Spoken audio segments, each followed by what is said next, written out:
네, 여러분 반갑습니다. 시바쌤입니다. 현대자동차 생산직 면접 기출 공략하고 있죠. 다섯 번째 시간입니다. 자, 오늘 공략해 볼 거는요. 자기계발 어떻게 하고 있는지, 그리고 직장 상사가 불합리한 지시를 했을 때 어떻게 할 것인지, 자, 요 두 가지 공략해 보도록 하겠습니다. 공략 시작하기 전에 구독, 좋아요 부탁드리고요. 지금부터 시작합니다. 첫 번째, 평소에 자기 개발 어떻게 하고 있나요? 자, 이거 평가 기준 자기 개발 능력이겠죠? 직무상 필요한 능력을 적극적으로 개발하는가? 그리고 뭐 목표와 계획을 수립해서 적극적으로 개발하는가? 적극성을 평가하는 겁니다. 답변 전략은요, 경력자시라면, 만약에 내가 재직 기간 중 자격증 딴 게 있다라고 하면은, 이걸 통해서 답변을 하셔야 됩니다. 제가 어떤 자격증이 재직 중에 필요했습니다. 하다고 생각해서 그걸 땄습니다. 이렇게 가면은 간결해요. 간단한 답변이고. 만약에 그게 없다, 그러면 사내 교육이라도 있을 겁니다. 사내 교육에 필요하다고 생각해서 참여했다. 법정 의무 교육 같은 거 말고요. 직무 교육요, 직무 교육. 이것도 없다. 그러면 현재 취득 중인 자격, 그러니까 뭐 필기 정도 합격했거나 아니면 공부 중인 자격, 준비 중인 자격으로 답변하시면 됩니다. 근데 그마저도 없다. 그마저도 없다. 그러면은 학창 시절에 단기간에 많은 자격증을 땄던 걸로 뭐 답변을 하셔도 되고요. 근데 이마저도 없다. 라고 하시면은 뭐 증거가 없죠, 이제는. 이제 증거가 없기 때문에 재직 중에 필요가 있어서 업무를 하다 보니까 이런 부분이 필요해서 스스로 알아봤고 학습해서 직무에 적용을 했다. 직무를 이제 생산성을 향상시켰다. 이런 사례로 이제 답변을 하시면 됩니다. 근데 이제 경력이 없다. 경력이 없으면 첫 번째로 단기간에 여러 개 자격증을 취득한 것을 증거로 제시합니다.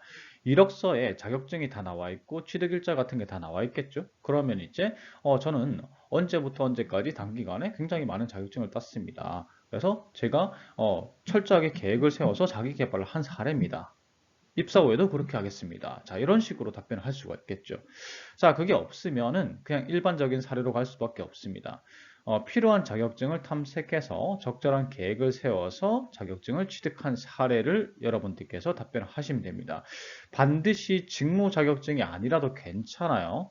기계 자동차 분야, 뭐 전기 전자 분야 이런 쪽에 직무 자격증이 아니라도 괜찮습니다. 자, 그래서 좀 여기서 중요한 포인트는 적극성이에요. 그예요. 내가 적극적으로 알아보고 탐색해서 취득했다라는 게 필요한 거죠. 자, 근데 이게 자격증마저 없다. 그러면 이제 이걸로 갈 수밖에 없습니다. 교육받은 거 적극적으로 찾아봐서 이제 학창 시절에 학과 교육 말고 다른 교육들이 있겠죠. 학교에서 이제 받을 수 있는 교육 말고 학교 외에서 받을 수 있는 교육을 직접 알아보고 교육을 수료했다. 이런 사례가 이제 좋은 사례입니다. 그마저도 없다면 역시나 이제 경력자와 마찬가지로 취득 중인 자격증 사례로 갈 수밖에 없는 거죠. 지금 이런 능력이 필요하다고 생각해서 나는 개발하고 있다. 이걸로 가는 거죠. 여러분들 이 질문에 대해서 평소에 자기 개발 어떻게 하고 있는지 물어보는 건데 지금 어떻게 하고 있는지 물어보는 게 아니고 이전에 어떻게 해왔는지를 물어보는 거예요.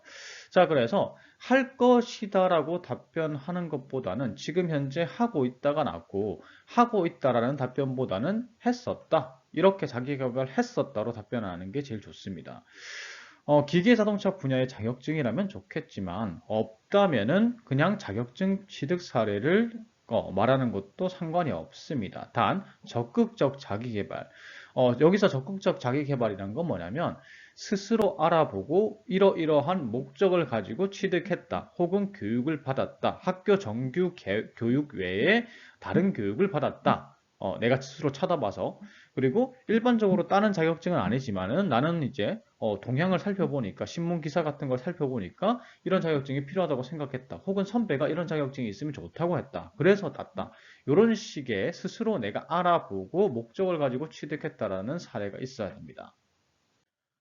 자, 그다음 답변 플로우 살펴보겠습니다. 첫 번째로는 나에게 이러이러한 자격증이 필요하구나. 이런 역량이 필요하거나 이런 교육이 필요하다는 것을 알게 되었다. 적극적으로 찾아보니까 그런 능력이 필요했다. 이게 필요하긴이죠. 그래서 필요하긴 해서 교육을 받았다. 자격증을 취득했다를 두 가지식으로 제시합니다. 필요 확인과 결과를 동시에 제시하는 거죠. 그리고 이제 상세 설명 들어갑니다. 이렇게 해서 내가 이런 자격증이나 교육이 필요하다는 것을 깨닫게 되었다. 그래서 구체적인 목표를 세워서 목표 수립을 했고, 계획을 수립을 했고, 그 결과 자격증을 취득할 수 있었다. 교육을 받을 수 있었다. 그래서 내가 직무에 조금 도움이 됐다. 아니면 역량 향상이 됐다. 이렇게 가시고, 마지막에 입사 후에도, 현대자동차 입사한 후에도 계속 이렇게 적극적으로 자기 개발하겠습니다. 자, 이렇게 완료를 하는 거죠. 예시 보겠습니다. 예시는 경력자 버전과 무경력자 버전, 신입 버전으로 준비를 했습니다. 저는 직무 동향과 회사의 필요에 따라 자기 개발을 해오고 있습니다. A 기업 생산직 근무 당시 저희 옆라인 설비가 공유업 자동화 설비로 교체되었습니다. 저희 라인의 설비 또한 노후화되어 교체된다면 해당 장비로 교체될 것으로 예상되었습니다. 그래서 관련 자격증인 생산자동화 산업기사를 취득할 것을 결심하였습니다. 먼저 자격증 취득 준비 기간과 방법을 탐색했고 3개월 정도 걸린다는 것을 알아내었습니다. 재직 중 취득이라 여유롭게 6개월을 목표 기간으로 하여 독학으로 자격증 공부를 하였습니다. 그리고 목표 기한 내인 작년 6월 취득에 성공하였습니다. 입사 후에도 현대자동차의 변화와 목표 달성에 관련한 역량을 스스로 개발할 자신이 있습니다. 저는 산업의 변화와 직무 핵심 역량의 변화를 탐색하고 그에 맞게 자기 개발을 하고 있습니다. 학창 시절 역량 개발을 위해 자격증 취득 계획을 세울 당시 단순히 학과 자격증이 아니라 전기 자동차 제조 분야에서 일하고 싶다는 생각에 관련 자격을 탐색하였습니다. 그 결과 그린전동자동차 기사라는 자격증이 있다는 것을 알게 되었고 그해 학예 방학 중 취득을 목표로 하였습니다. 그런데 실기서적이나 관련 자료가 너무 부족하였습니다. 그래서 인터넷에서 관련 자격증 취득자를 찾아 물어봐가며 준비를 하였습니다. 그리고 마침내 작년 11월 자격증 취득에 성공하였습니다. 입사 후에도 현대자동차의 변화와 목표 달성에 관련한 역량을 스스로 개발할 자신이 있습니다. 자, 그다음 보기만 해도 숨이 턱턱턱 막히는 그런 질문이죠. 직장 상사가 불합리한 일을 지시했을 때 어떻게 하시겠습니까? 저 직장 상사가 문제 좀 왔죠?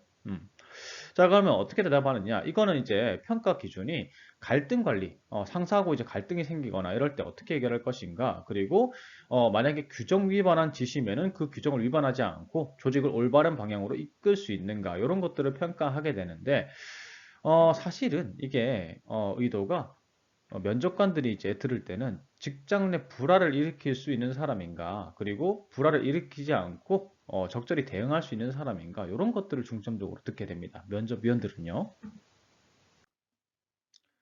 사실 이 질문 같은 경우에는 FM 답변 정답이 정해져 있습니다. 첫 번째는요, 무조건 되물어본다예요. 그 상사가 불합리한 지시인지 자기도 모르게 지시할 수 있잖아요. 그래서 되물어본다. 그게 첫 번째고, 그 다음에 두 번째는 불합리한 지시인지 아닌지 알아본다가 두 번째예요. 내가 틀렸을 수도 있잖아요. 내가 느끼기에 불합리한 지시인데, 사실은 그게 불합리한 지시가 아닐 수도 있습니다. 나는 신입이기 때문에, 신입이거나 아니면 그 회사가 처음이기 때문에.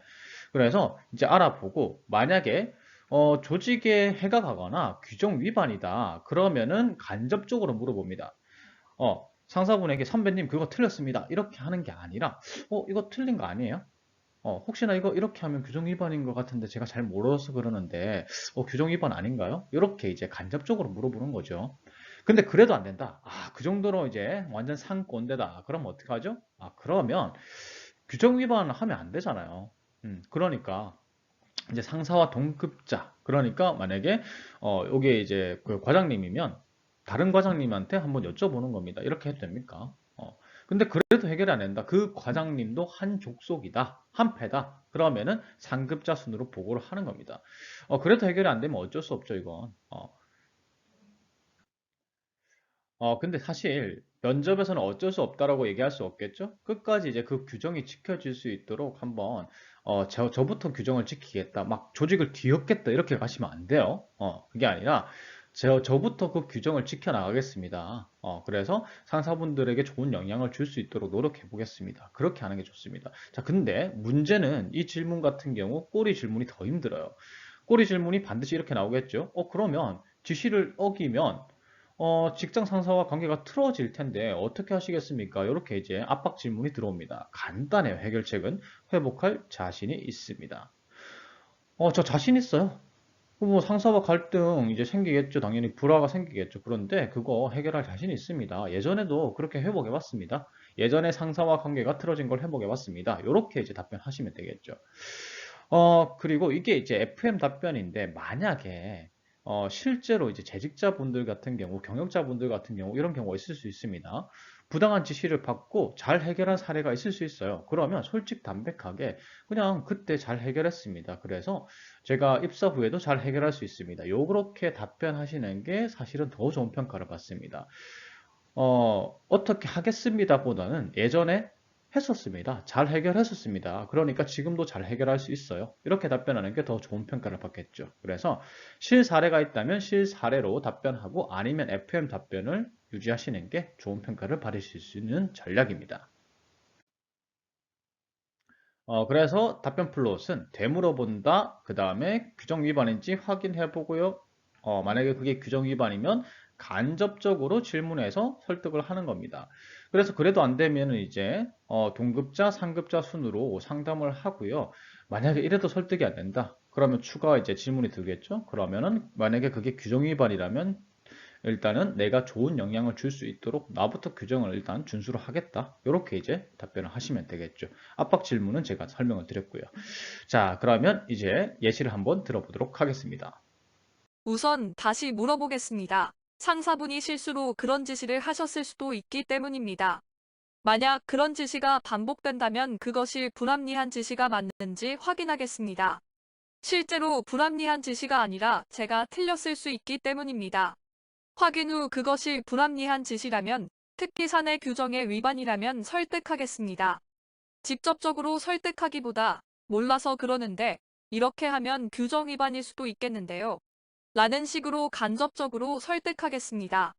만약 그래도 바뀌지 않는다면 그때서야 상사의 동급자, 상급자 순으로 상담하겠습니다. 제가 옳기 때문이라서가 아니라 조직을 더 좋은 방향으로 바꾸기 위해서라 생각하기 때문입니다. 자, 여기까지 두 개 해결해 봤고요. 다음 시간에는 지금 전공 아니신 분들 현대차 지원 많이 하셨죠? 그래서 이 11번 질문, 전공자가 아닌데 왜 지원했느냐? 자, 그리고 친해지기 어려운 동료가 있다면 어떻게 친해지실 건가요? 자, 요 두 가지 공략해 보도록 하겠습니다. 제 영상이 도움이 됐다면요. 구독, 좋아요 꼭 알림 설정까지 부탁드리겠습니다. 감사합니다.